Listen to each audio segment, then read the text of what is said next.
Welcome back to What Are Noobs with General Disturbance. This is the T34 Black. It's a Tier 8 American Premium Heavy. It's located on the south spawn of Overlord and it's being driven by Mike. And I should say Mike 1963 actually, -1. Now, we have seen him before on our channel. He's actually featured in some of the replays where he was actually getting help and instruction on how to play certain tanks much better than he did before. This time around he's chosen to use the T34 Black, which is the second version of this tank in the game, because of course there is the standard T34 as a premium American heavy, and well, Wargaming thought they could sell us the same tank twice, and they've done that with the Scorpion as well, and also the IS-6 and IS-6 B. Actually, the enemy's already reached the midpoint on the beach. Now, this heavy tank is very similar to the T29 and the T30 for that matter. Got a 120mm gun, and it's capable of doing 400 alpha and penetrate through 258mm of armor with standard rounds, or 248, sorry, and with the premium rounds it will go through 297. It hasn't loaded any premium at all. He took a hit from the 4503, but he did track the guy. Now we do have a platoon, or not a platoon mate, a teammate down on the beach at T44. He's already taken substantial damage because he decided to drive down there and really didn't have any cover, and now he's out the game. Unfortunately, Mike didn't manage to get any shots or any penetration on that 4503, even though he aimed for the weak spot, and now the enemy's getting rather close. So he might have to retreat further up the chine. Fires around at the T34 B, and yeah, that one went high. He did get clobbered in the tracks by the Scorpion, but he hasn't lost any hit points from him, only from the 4503 so far.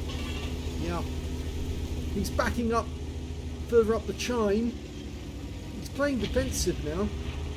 Now we do have some teammates nearby. They're actually further south, and if these guys try to come over that ridgeline to actually have a go at Mike, they're going to have to deal with the Udes and the other medium tank over there.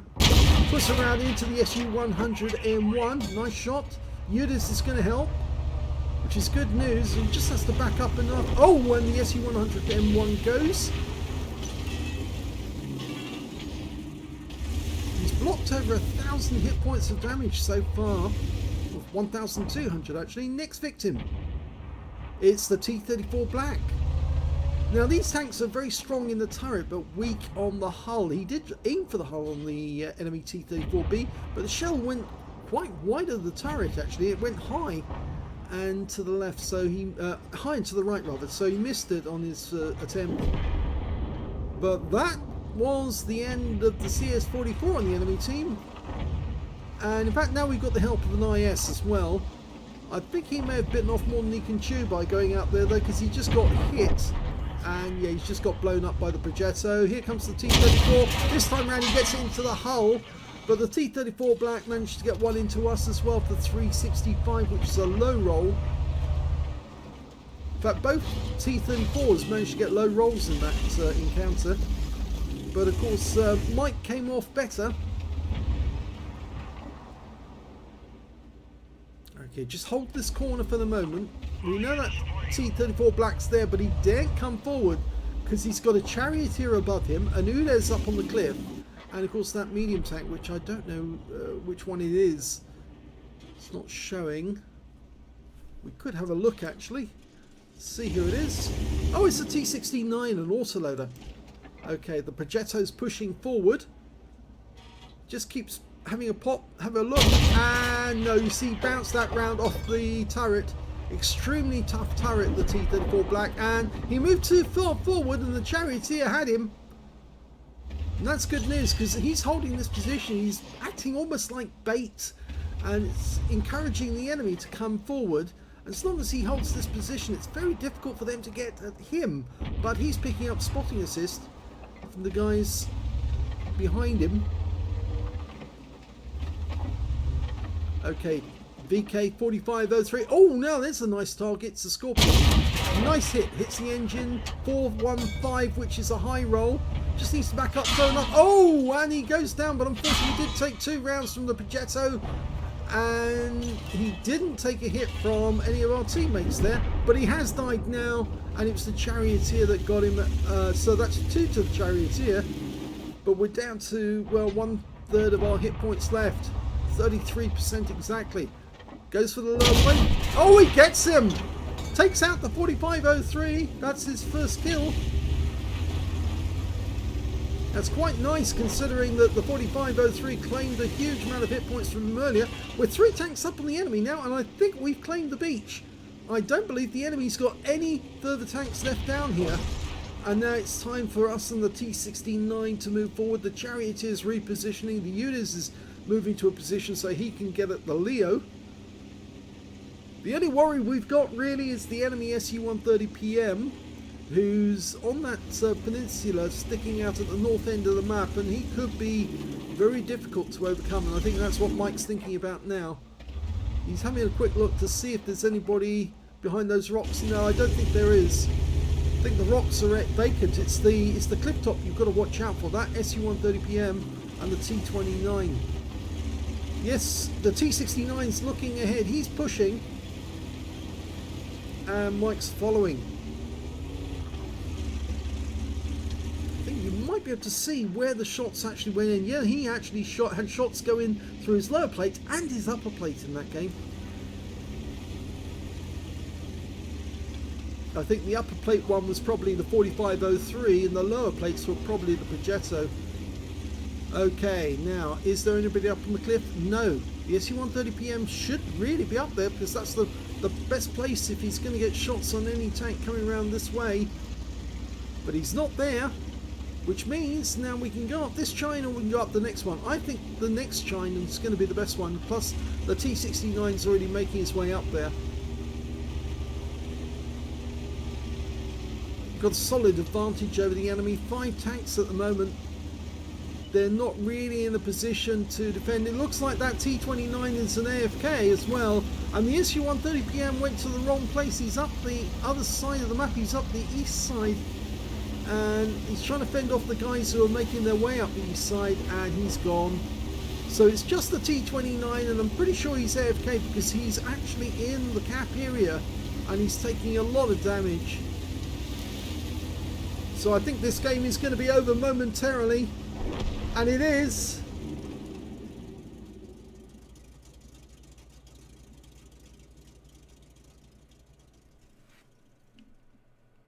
Here's the end of battle stats, and that was the second class tank of a Mike 1963-1 in the T34 B. You got a spotter badge for spotting at least 1,000 hit points of damage in that game, and he got a bruiser medal for getting at least 5 critical hits. He did get 5. And of course he claimed 1 kill, which was the VK4503, which was quite nice. Let's have a look at team score. Well, he didn't get the highest damage in this game. No, that went to the Barask, who managed to get 4,078 hit points of damage. The second highest damage in the game was the Charioteer, who was actually he was getting the spotting assist off him because he was keeping the enemy on that corner, and the Charioteer was then plugging them full of holes. 2,941 hit points went to him, and the Lurva on the enemy team 2,888. When it came to kills, it was the Charioteer who did the best with 4 kills. The Barask managed to get 3, and so did the SU-130 PM on the enemy team. So he was probably spending most of his time up the east side of the map, fending off the enemy, that were, our teammates who were coming in from that route. And we can see that Mike only got the 1 kill. But when it came to base XP, he's a little better off because he's actually 3rd place on his team, 3rd overall. 1,163 to the Barask. 1,097 went to the Charioteer, and Mike managed to get 889 for assisting his teammates to get shots on those enemy on the beach. I didn't mention his actual damage was 1497, which is not bad, considering he was holding a corner, and he was holding corner against a tank of the same type, as well as a Progetto, and also that Scorpion. Now, he could have been taken down by the enemy, but he did a really good thing because he helped his teammates to get damage on the enemy by luring them to come around the corner at him and then putting themselves in a position where they could be shot at. So it worked out very well. Let's have a look at the detailed report. 9 shots fired, 8 direct hits on the enemy, but only 4 penetrations. I did see 1 shot go astray, but he did get shots on the enemy and the other ones. The trouble was that most of the shots he actually fired, they didn't penetrate because he actually hit a strong point on the vehicle, either the turret or he hit the front plate instead of the lower plate. 1,497 hit points, of which 415 were at more than 300 meters. He received 7 hits from the enemy, only 4 of which penetrated, 3 non-penetrations, and 1,280 hit points of damage blocked by armor. The penetrations, well, one was from the VK4503, the other 2 were from the Progetto, who managed to sneak up and get 2 rounds into the body of the tank, which is the weak spot. And I don't know where the third one came from, the fourth one came from, but anyway, he spotted 1 enemy vehicle, damaged 4 of the enemy, killed 1, and did 1,525 hit points of spotting assist. He earned 52,137 credits, and after repair and ammunition resupply, took away a profit of 63,752 credits. He earned 889 XP, times 2 for the first victory, 133 for this being a premium vehicle, took away 2,801 experience points altogether. You might say, well, what did he actually learn in that one? Well, he stayed alive for the entire game. He actually held his corner.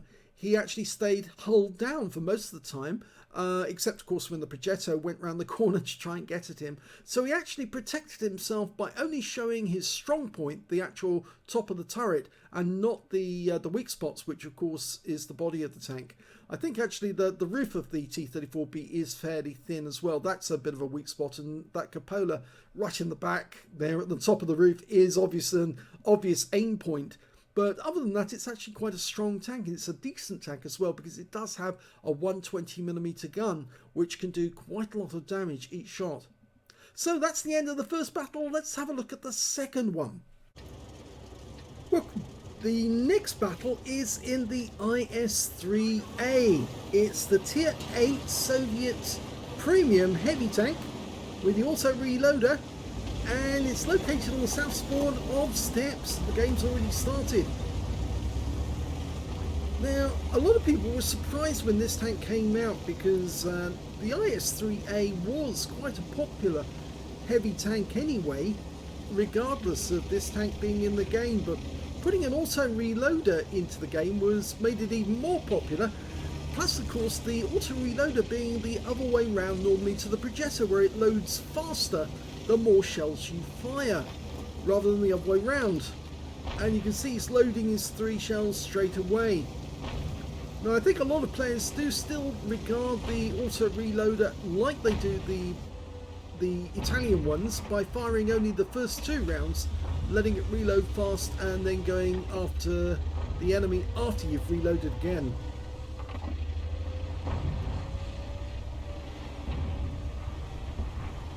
Sort of question of actually firing the shells in the right order in order to make take the best advantage of this auto reloader system.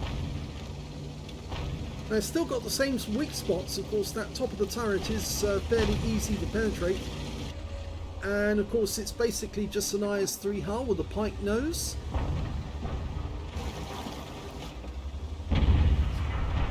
And the enemy just lost their ARL 44.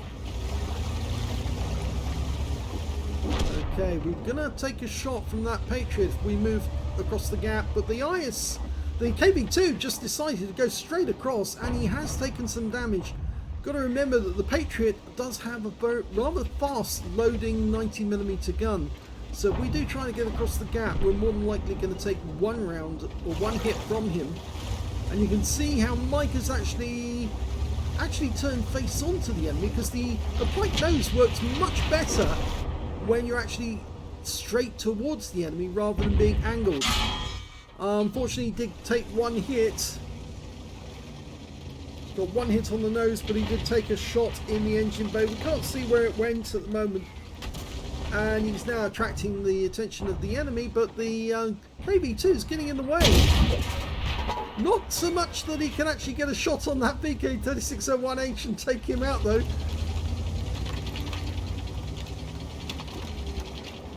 Okay, there's a number of wrecked tanks around here, so we can use those as cover to shoot at that Patriot.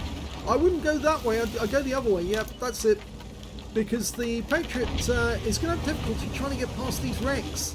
And so you can use the wrecks as cover.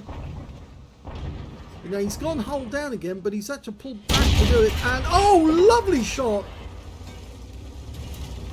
Now, it's still the same 122mm gun, capable of doing 390 alpha. He got a high roll on that Patriot. 221mm of penetration with standard APC arm. With the heat rounds, it'll go up to 270.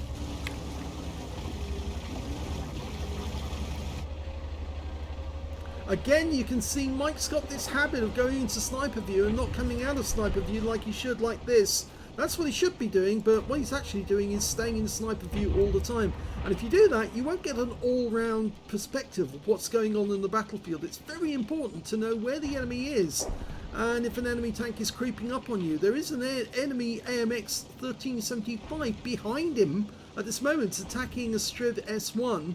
So whilst he's advancing on the enemy Striv, there's an enemy tank behind him. But of course he's so tunnel visioned by doing this in sniper view that he really can't see what's going on, and that can be a bit of a handicap. There's a Skoda T25 near their cap area, just around the corner. There he is, and he's firing in this direction. Probably not a good idea for him to go up onto the embankment, but he takes out the Super Hellcat with one round. Now backs off to get a better position on that Skoda. Okay, just hold down, stay hull down. It's waiting for that next shell to go in. Okay, he's got 3 shells now. Angle towards the enemy. You're side on to the enemy. You're actually weaker if you're side on like that. But he gets the guy with his next shot.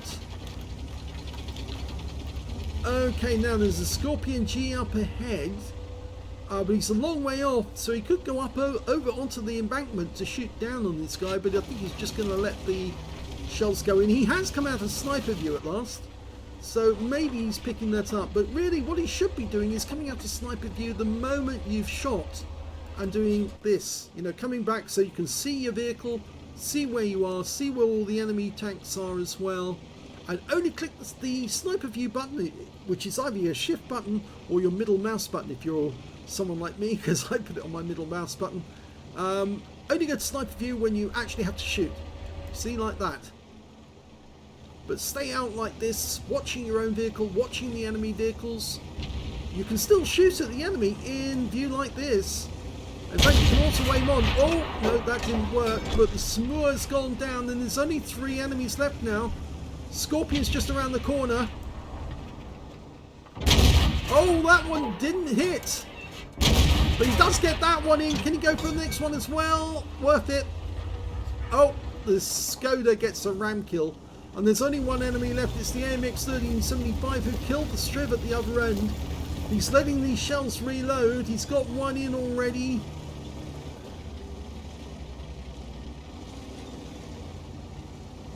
Almost there. Now he's doing it right. He's out of sniper view now, so he's actually watching what's going on. It looks to me like the AMX 1375 is trying to run away. He's platooned with the Skoda. They both have at least 3 kills, so there's a brothers in arms if they can both survive. It looks like the AMX 1375 ran away, went straight down the middle, and he's died, which means this game is over, and it's a victory.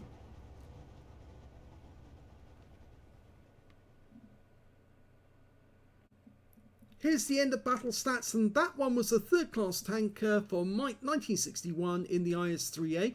Got a duelist for taking down 2 tanks who damaged him, a fighter managed for getting at least 4 kills. He did get 4 in this one, and he did get a brothers in arms as well because he platooned with somebody else who had at least 3 kills, and they both survived the battle. And getting 4 kills was actually quite an achievement for Mike, because normally he doesn't get that many, so he is picking up tips and skills that Marky 12 is giving him. Let's have a look at team score and see where he stands.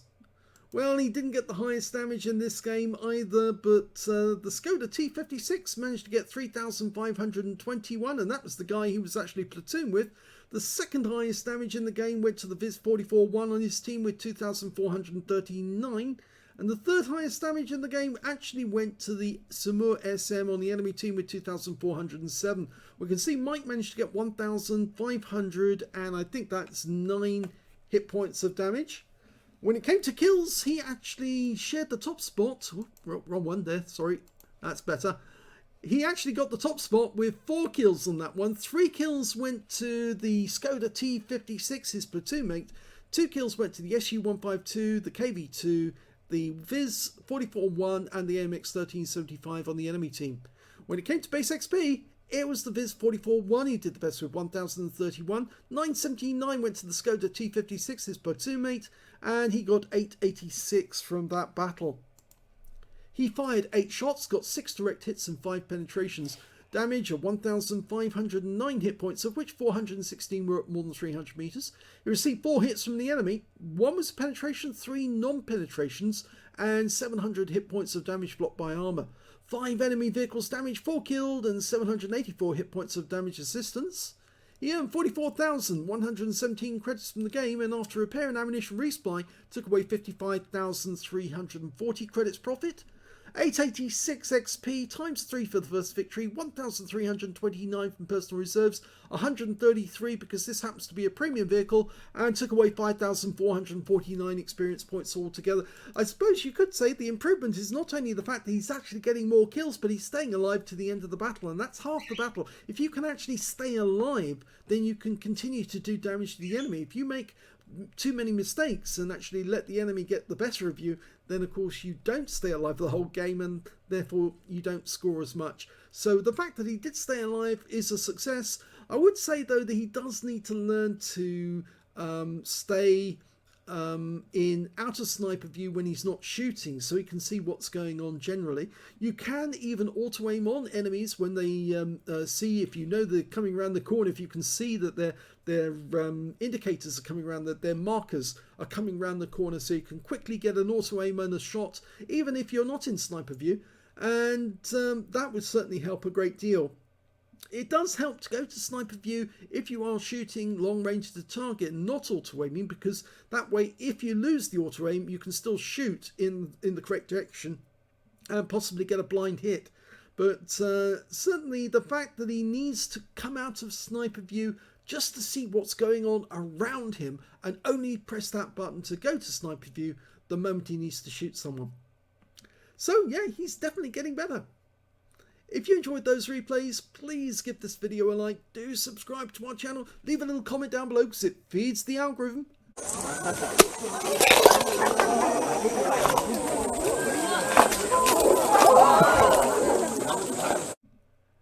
And of course, do remember that we do have a sister channel called The General, where I feature replays that have earned a lot of medals, and usually, all of those replays have no commentary, so you can actually watch the battle without having to listen to me and having my annoying voice in the background. It's just a bare bones battle right from start to finish, and then the results at the end, so you can actually see how they did. And so if you want a quick 15-minute battle to see somebody see a really good game, do watch that channel, because there are an awful lot of good replays on that channel. And if you enjoyed this replay, thank you for watching.